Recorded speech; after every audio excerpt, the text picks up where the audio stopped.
नमस्कार, आप सभी का स्वागत है आपके अपने YouTube channel history with Narendra में।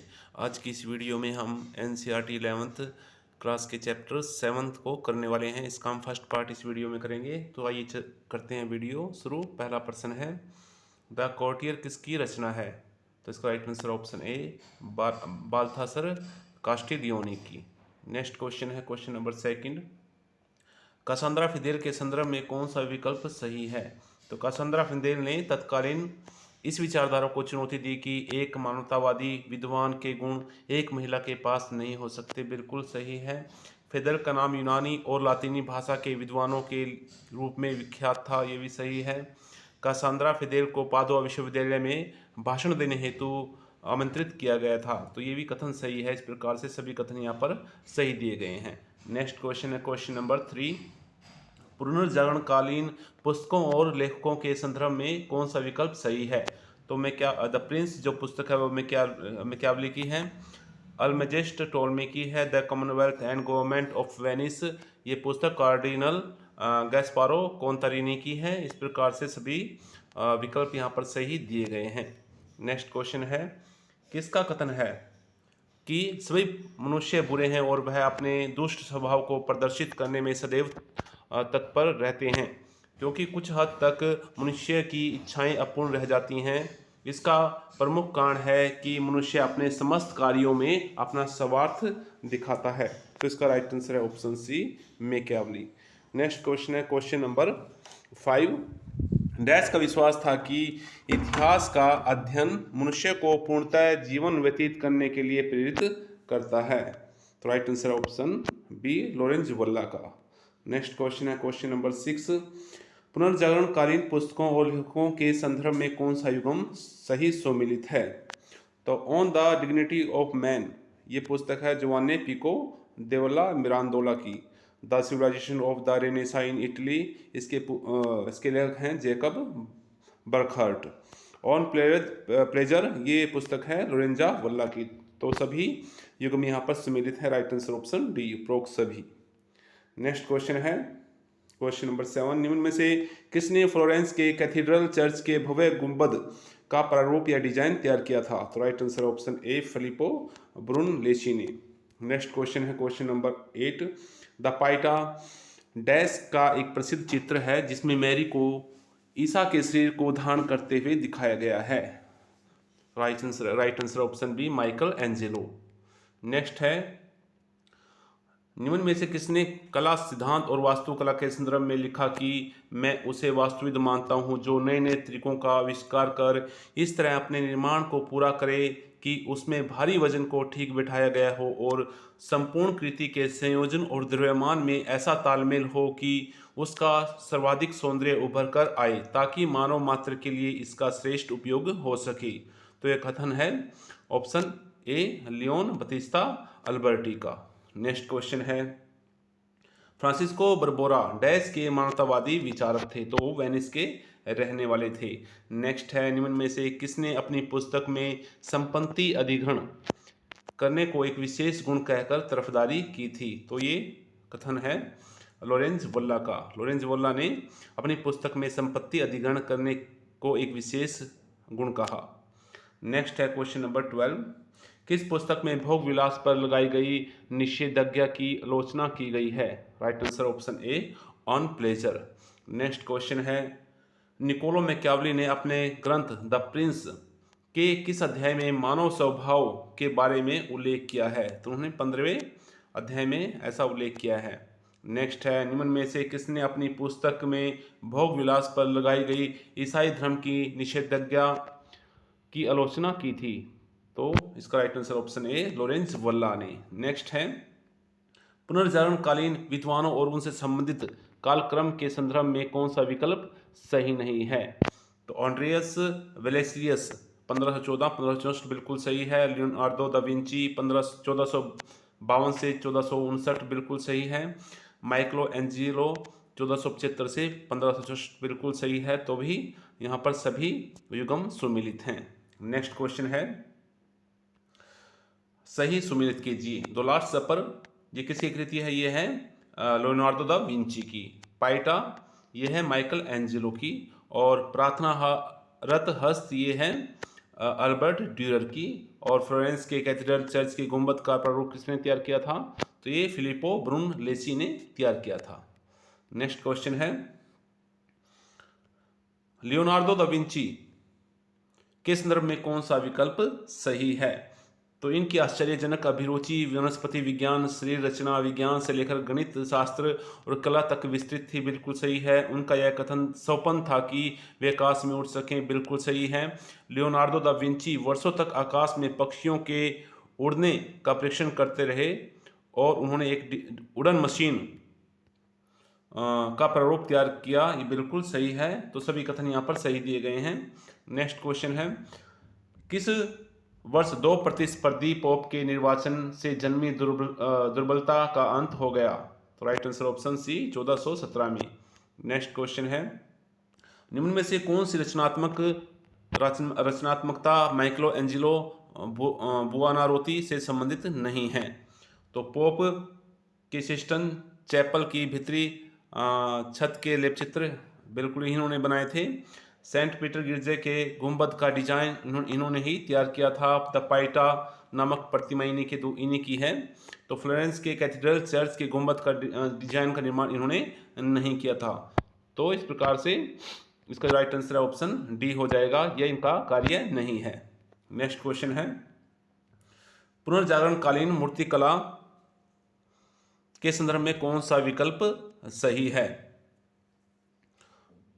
अनेक शताब्दियों पहले बनी आदमी व औरतों की संतुलित मूर्तियों के प्रति आदर ने इस परंपरा को कायम रखने के लिए इतावली वास्तुविदों को प्रोत्साहित किया, बिल्कुल सही है। 1416 में दोनातल्लो ने सजीव मूर्तियां बनाकर नई परंपरा कायम की, बिल्कुल सही है। कलाकारों द्वारा हूबहू मूल आकृति जैसी मूर्तियों को बनाने की चाह को वैज्ञानिकों के कार्यों से सहायता मिली, बिल्कुल सही है। और नरकंकालों का अध्ययन करने के लिए कलाकार आयुर्विज्ञान कॉलेजों की प्रयोगशाला में गए, बिल्कुल सही है। इस प्रकार से राइट आंसर ऑप्शन डी हो जाएगा। नेक्स्ट क्वेश्चन है, पुनर्जागरण काल में शरीर विज्ञान, रेखा गणित, भौतिकी और सौंदर्य की उत्कृष्ट भावना द्वारा इतावली कला को दिया गया नया रूप डैश कहलाता है? तो ये यथार्थवाद कहलाता है। नेक्स्ट क्वेश्चन है, किस मानवतावादी विचारक ने कहा था कि कला प्रकृति में रसी बसी होती है, जो इसके सार को पकड़ सकता है वही इसे प्राप्त कर सकता है। इसके अतिरिक्त आप अपनी कला को गणित द्वारा दिखा सकते हैं। जिंदगी की अपनी आकृति से आपकी आकृति जितनी जुड़ी होगी उतना ही सुंदर आपका चित्र होगा। कोई भी आदमी केवल अपनी कल्पना मात्र से एक सुंदर आकृति नहीं बना सकता जब तक उसने अपने मन को जीवन की प्रतिछवि से न भर लिया हो। तो जो कथन है वो ड्यूलर का है। नेक्स्ट क्वेश्चन है, आंड्रियस वेलेसियस के संदर्भ में कौन सा विकल्प सही है? तो बेल्जियम मूल के आंड्रियस वेलेसियस पादुआ विश्वविद्यालय में आयुर्विज्ञान के प्राध्यापक थे, बिल्कुल सही है। ये पहले व्यक्ति थे जिन्होंने सूक्ष्म परीक्षण के लिए मनुष्य के सिर की चीरफाड़ की थी, बिल्कुल सही है। इसी के समय से आधुनिक शरीर क्रिया विज्ञान का प्रारंभ हुआ था, बिल्कुल सही है। इस प्रकार से आंड्रियस वेलेसियस के संदर्भ में जो भी कथन यहाँ पर दिए गए हैं सभी सही हैं। नेक्स्ट है क्वेश्चन नंबर 24, अल्बर्ट ड्यूरर द्वारा बनाया गया प्रसिद्ध तुलिका चित्र है? तो राइट आंसर ऑप्शन ए प्रार्थनारत हस्त। नेक्स्ट है, निम्न में से कौन सी रचनात्मकता चित्र लियोनार्डो दा विंची से संबंधित नहीं है? तो वर्जिन ऑफ द रॉक्स ये भी है। द लास्ट जजमेंट ये इनकी कृति नहीं है। लास्ट सपर इनकी कृति है। मोनालिसा इनकी कृति है। राइट आंसर ऑप्शन बी इनकी कृति नहीं है। नेक्स्ट क्वेश्चन है, पुनर्जागरण कालीन व्यक्ति और उनसे संबंध विशेषण के संदर्भ में कौन सा विकल्प सही है? अग्लिहारे दांते बिल्कुल सही है। बुरानातोई माइकल एंजेलो ये भी सही है। परीक्षण का अनुयायी लियोनार्डो दा विंची बिल्कुल सही है। सभी विकल्प यहाँ पर सही दिए गए हैं। नेक्स्ट क्वेश्चन है, 11वीं शताब्दी से इटली का कौन सा विश्वविद्यालय विधि शास्त्र का महत्वपूर्ण केंद्र था? तो पादुआ और ब्लोनियो ये विधि शास्त्र के महत्वपूर्ण केंद्र थे। नेक्स्ट क्वेश्चन है, रोम का वकील तथा निबंधकार सिसरो का समकालीन रोमन शासक कौन था? तो राइट आंसर है option A Julius Caesar. Next है, पुनर्जागरणकालीन किस व्यक्ति ने फ्लोरेंस की प्रसिद्धि में महत्वपूर्ण योगदान दिया था? तो फ्लोरेंस की प्रसिद्धि में दांते और जियाटो का योगदान था। नेक्स्ट क्वेश्चन है, पुनर्जागरण काल में किस देश के संदर्भ में कहा गया था कि दूसरे देशों के लोग यदि महान कलाकारों द्वारा रचित लेप चित्र, मूर्तियों या भवनों को देखना चाहते हैं तो उन्हें डैश की यात्रा करनी पड़ती थी? तो उन्होंने इटली की यात्रा करनी पड़ी थी उनको, अगर वो मूर्तियों और भवनों को देखना चाहते थे। नेक्स्ट है, ईसाई मानवतावादी टॉमस मोर का संबंध किस देश से था? तो वो इंग्लैंड के निवासी थे।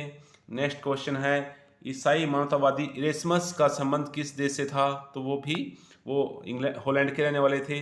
नेक्स्ट है, निम्न में से मानवतावादी विचारक का यह मानना था कि चर्च एक लालची और साधारण लोगों से बात बात पर लूट खसोट करने वाली संस्था बन गई है? तो टॉमस मोर और इरेस्मस का ऐसा कथन था, कहना था। नेक्स्ट है, पादरियों का लोगों से धन ठगने का सबसे सरल तरीका डैश नामक दस्तावेज था जो व्यक्ति को उसके सारे किए गए पापों से छुटकारा दिला सकता था? तो ये थे ऑप्शन ए, पाप स्वीकारोक्ति या इंडलजेंस। नेक्स्ट है, इटली के नगरों और राज दरबारों के दूरस्थ देशों से संपर्क स्थापित होने का प्रमुख कारण था? तो सैनिक विजय, व्यापार और सरकार, कूटनीतिक संपर्क, सभी के सभी यहाँ पर कारण सही हैं। नेक्स्ट है, निम्न में से किसका विचार था कि अपने तौर तरीके, बातचीत के तरीके, भाव भंगिमा और छवि में एक महिला पुरुष के सदृश्य नहीं होने चाहिए? राइट आंसर है ऑप्शन ए, बाल्थासर कास्टिलियोनी। नेक्स्ट है, निम्न में से किसका विचार था कि एक स्त्री के लिए यह अच्छा ही है कि उसमें कोमलता, सहृदयता हो, एक स्त्रियोचित मधुरता का आभास उसके हर हाव भाव में हो और यह उसके चाल चलन, रहन सहन और हर ऐसे कार्य में हो जो वह करती है, ताकि ये सारे गुण उसे हर हाल में उसे एक स्त्री के रूप में ही दिखाएं, न कि किसी पुरुष के सदृश्य। तो ये कथन है बाल्थासर कास्टिलियोनी का। नेक्स्ट क्वेश्चन है, मानवतावादियों के अनुसार न्यायिक और वित्तीय शक्तियों पर दावा करने वाला कॉन्स्टेंटाइन के अनुदान नामक दस्तावेज किस रोमन सम्राट द्वारा जारी किया गया था? तो इसमें नाम दिया गया है कॉन्स्टेंटाइन, तो ये आंसर हो जाएगा ऑप्शन डी, कॉन्स्टेंटाइन।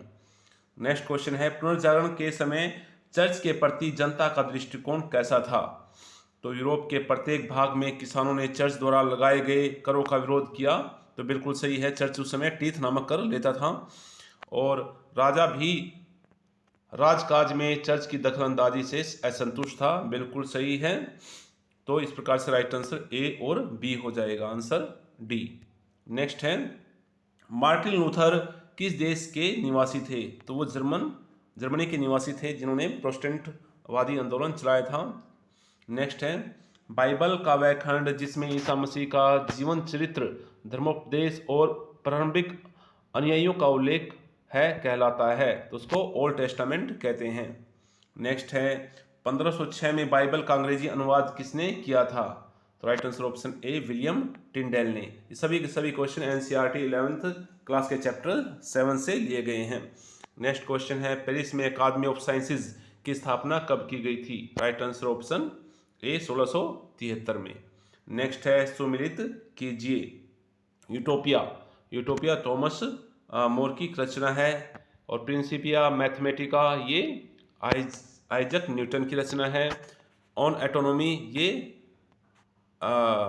एंड्रियस वेलेसियस की रचना है और 95 थीसिस ये मार्टिन लूथर की रचना है। नेक्स्ट है, निम्न में से किसने पृथ्वी पर पहला बेलनाकार मानचित्र बनाया था? Right answer option C, Gerardus Mercator ने। नेक्स्ट है, किस पोप ने ग्रेगोरियन कैलेंडर का प्रचलन किया था? राइट आंसर है ऑप्शन सी, यहाँ पर पोप ग्रेगरी 13वें ने। नेक्स्ट है, बाइबल का जर्मन अनुवाद किसने किया था? राइट आंसर ऑप्शन ए, मार्टिन लूथर ने। नेक्स्ट है, जर्मन में किसान विद्रोह कब हुआ था?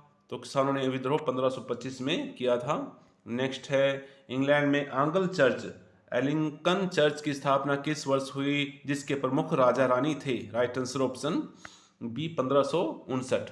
नेक्स्ट है, डैश ने 1628 में हृदय को रुधिर परिसंचरण तंत्र से जोड़ने का महत्वपूर्ण कार्य किया था? तो right answer option A William Harvey. Next है 1517 में एक जर्मन युवा भिक्षु जिसने कैथोलिक चर्च के विरुद्ध अभियान छेड़ा था, कौन था? राइट आंसर ऑप्शन ए मार्टिन लूथर।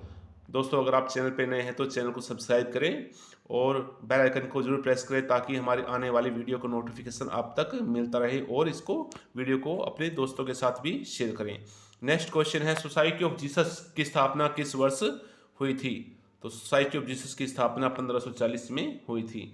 नेक्स्ट क्वेश्चन है बाइबल का जर्मन अनुवाद किस वर्ष किया गया था? राइट आंसर ऑप्शन सी 1522 में। नेक्स्ट है इटली के विश्वविद्यालयों में विधि शास्त्र कानून के विषयों की लोकप्रियता का प्रमुख कारण था? तो इतालवी नगरों के क्रियाकलाप व्यापार वाणिज्य पर आधारित थे, बिल्कुल सही है। व्यापार वाणिज्य से संबंध नियमों के लेखन, व्याख्या तथा समझौते तैयार करने हेतु वकीलों और नोटरी की बहुत अधिक आवश्यकता होना, ये भी सही है। वकील और नोटरी को सॉलिसिटर और अभिलेख पाल दोनों प्रकार के कार्यों से संबंध होना, बिल्कुल सही है। इस प्रकार से सभी कथन यहाँ पर सही दिए गए हैं। नेक्स्ट क्वेश्चन है मानवतावादी संस्कृति के संदर्भ में कौन सा विकल्प सही है?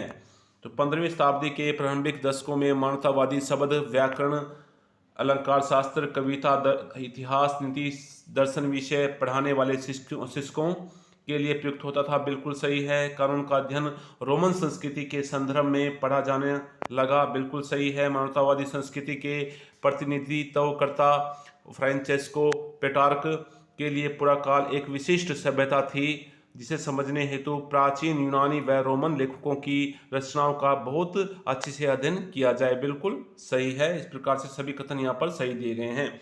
मानवतावादी संस्कृति के संदर्भ में कौन सा विकल्प सही है? मानवतावादी शिक्षण कार्यक्रम के अनुसार जानने योग्य समस्त बातें केवल धार्मिक शिक्षण से नहीं सीखी जा सकती, बिल्कुल सही है। उसके लिए दूसरे विषय भी जानने होते हैं। मानवतावादी ने उस कौशल पर बल दिया जो व्यक्ति चर्चा और वाद विवाद से विकसित होते हैं, बिल्कुल सही है। किसी विशिष्ट धार्मिक संप्रदाय से संबंध न रखने वाले दांते अग्लिहेरी ने धार्मिक विषयों को अपने लेखन की विषय वस्तु बनाया, बिल्कुल सही है। तो इसी प्रकार से मानवतावादी संस्कृति के संदर्भ में सभी कथन यहाँ पर सही दिए गए हैं। तो दोस्तों आज की वीडियो में इतने क्वेश्चन, अगले क्वेश्चन हम सेकंड पार्ट में लेकर आएंगे। धन्यवाद।